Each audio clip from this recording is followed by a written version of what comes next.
Hi అండి. Welcome to Ramya kitchen. ఇవాటి వీడియోలో వచ్చేసి ఆంధ్ర స్టైల్లో చేపల పులుసు చూపించబోతున్నానండి. ఈ చేపల పులుసు కొంచెం చిక్కగా ఉంటుంది.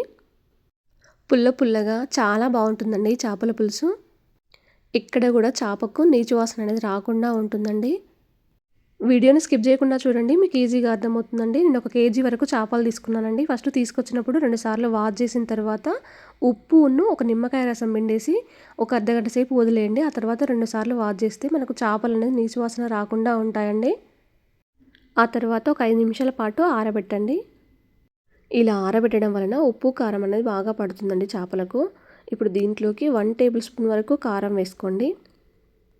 ఒక 1/2 టేబుల్ స్పూన్ వరకు ఉప్పు వేసుకోండి. 1/2 టీ స్పూన్ పసుపు కూడా వేసుకొని దీంట్లోనే ఒక 2 టేబుల్ స్పూన్ల ఆయిల్ కూడా వేసుకొని చేప ముక్కలు ఒక్కొక్కటిగా తీసుకొని బాగా పట్టించండి ఉప్పు కారము. ఇలా కలుపుకున్న తర్వాత ఒక 5 నిమిషాల పాటు ఇలానే వదిలేయండి. ఇప్పుడు ఒక బౌల్ తీసుకొని దాంట్లో జీడిపప్పులు ఒక 7-8 వరకు తీసుకొని వేడి వాటర్ ఉంటే పోసుకొని నానబెట్టండి. లేదంటే ఒక అర్ధగంట సేపు నానబెడితే సరిపోతుందండి. అప్పటికప్పుడు చేసుకోవాలంటే వేడి నీళ్ళు పోసేయండి, తొందరగా నానిపోతుంది మనకు. ఇప్పుడు దీన్ని పక్కన పెట్టేసి చింతపండు తీసుకోండి. కేజీ చేపలకు నేను 50 గ్రామ్స్ వరకు తీసుకున్నానండి చింతపండు. దీన్ని కూడా 2 సార్లు వాష్ చేసి ఒక గ్లాస్ నీళ్ళు పోసుకొని ఒక 10 నిమిషాల పాటు నానబెట్టండి. ఇలా నానబెట్టడం వలన చింతపండు రసం అనేది మనకి ఈజీగా వస్తుందండి. మీరు ఒకవేళ 2 కేజీల చేపలు అయితే 100 గ్రాముల వరకు చింతపండు తీసుకోండి. ఇప్పుడు మిక్సీ జార్లోకి ఒక 1 టేబుల్ స్పూన్ వరకు ధనియాలు, 1 టేబుల్ స్పూన్ జీలకర్ర, 1/2 టీ స్పూన్ వరకు మెంతులు వేసుకోండి. ఒక 7-8 వరకు వెల్లుల్లి రెబ్బలు కూడా వేసుకొని మిక్సీ పట్టేసుకోండి. ఈ మిక్సీ పట్టేసుకున్న మసాలా కూడా ఒక బౌల్లోకి తీసుకోండి. ఇప్పుడు దీన్ని పక్కన పెట్టేసి అదే మిక్సీ జార్లో మనం నానబెట్టేసుకున్న జీడిపప్పు వాటర్తో సహా వేసి మెత్తగా మిక్సీ పట్టేసుకోండి. చూడండి, మనకు మిక్సీ పట్టేసిన తర్వాత ఇలా వస్తుందండి చిక్కగా. మనకు ఎక్కడా కూడా పలుకులుగా ఉండొద్దండి. అదే మిక్సీ జార్లో ఒక టమాటా తీసుకొని మిక్సీ పట్టేసుకోండి. మీరు కావాలంటే టమాటా చిన్న చిన్న ముక్కలుగా కూడా కట్ చేసుకొని వేసుకోవచ్చండి. ఇప్పుడు ఒక వెడల్పాటి కడాయి తీసుకొని ఒక 4 టేబుల్ స్పూన్ల వరకు ఆయిల్ వేసుకోండి. ఆయిల్ హీట్ అయిన తర్వాత చిన్నగా తరిగిన ఆనియన్ ముక్కలు కూడా దీంట్లో వేసుకొని గోల్డ్ కలర్ వచ్చేంత వరకు ఫ్రై చేసుకోండి. దీంట్లోనే 4 పచ్చిమిర్చి కూడా వేసుకోండి. పచ్చిమిర్చి కూడా మంచిగా వేగిన తర్వాత మనం మిక్సీ పట్టేసుకున్న మసాలా కూడా దీంట్లో వేసి పచ్చి వాసన పోయేంత వరకు కూడా వేయించుకోండి. గ్యాస్ అనే సిమ్లో పెట్టేసుకొని వేయించుకోండి.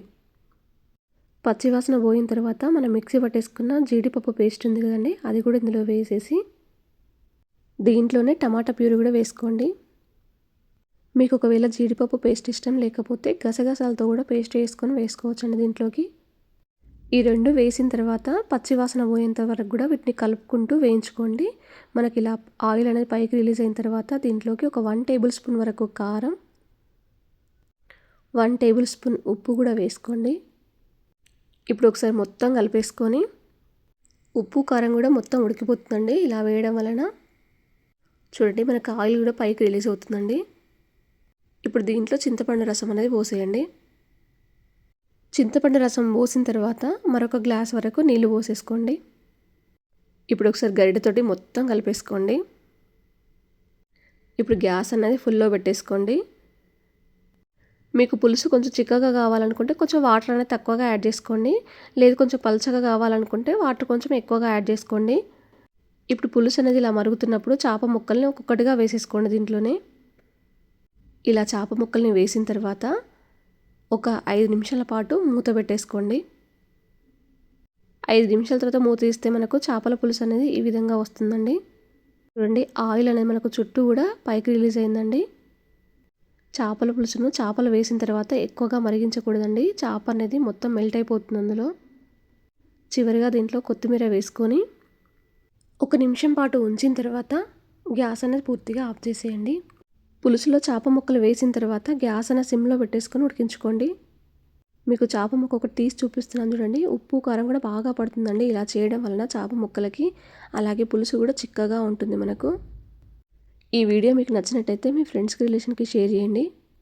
ఒకవేళ మీరు ఈ రెసిపీ ట్రై చేస్తే ఎలా వచ్చిందో నాతో షేర్ చేసుకోవడం మాత్రం మర్చిపోవద్దండి.